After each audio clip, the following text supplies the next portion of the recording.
এখন না বড় মাছের থেকে ছোট মাছের প্রতি আগ্রহ খুব বেড়েছে। সকালবেলা পেয়ে গেলাম এই বড় বড় সাইজের পুঁটি মাছ। আর বড় বড় সাইজের পুঁটি মাছগুলো না খুব কম পাওয়া যায়। তাই ভাবলাম আর কিছু খাই না খাই, আজকে শুধু এই পুঁটি মাছ দিয়েই ভাত খাবো। আজকে ছুটিও আছে। আজকে রবিবার, বাড়ির মধ্যে কলতলাতে আর মাছগুলো কাটলাম না। মিমি আর আমি দুজন মিলে খোলা ছাদে চলে এলাম।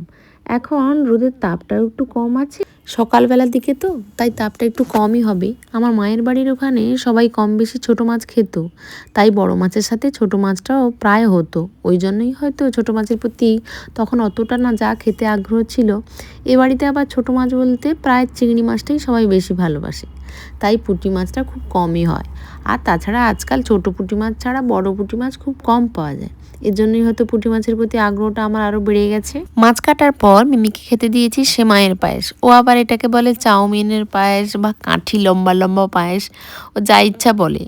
একটু গুঁড়ো লঙ্কা দিয়ে ভালো করে ভাজবো ভেবেছিলাম, কিন্তু মিমি যদি খায় সেজন্য বাড়িতে বাচ্চা আছে বলে এই কাঁচা লঙ্কা দিলাম। ওটাকেই ভাতের সাথে মাখিয়ে খাবো। গুঁড়ো লঙ্কা দিলে মিমি যদি না খেতে চায়, তাই ওটা দিলাম না। বেশ গোটা গোটা পুঁটি মাছ ভাজা হয়েছে জানেন। যেমন বড় বড় পুঁটি মাছ ছিল, তেমনই আমি ফ্লেম বাড়িয়ে বেশ ভালো করে ভেজেছি। সবগুলো গোটা থেকেছে, একটাও ভাঙেনি। কই মাছের ঝালও করেছি, ওটা আমি আর খাবো না। আজকে শুধু মাছ ভাজা, পেঁয়াজ লঙ্কা মাখিয়েই ভাতটা খেয়ে নেবো।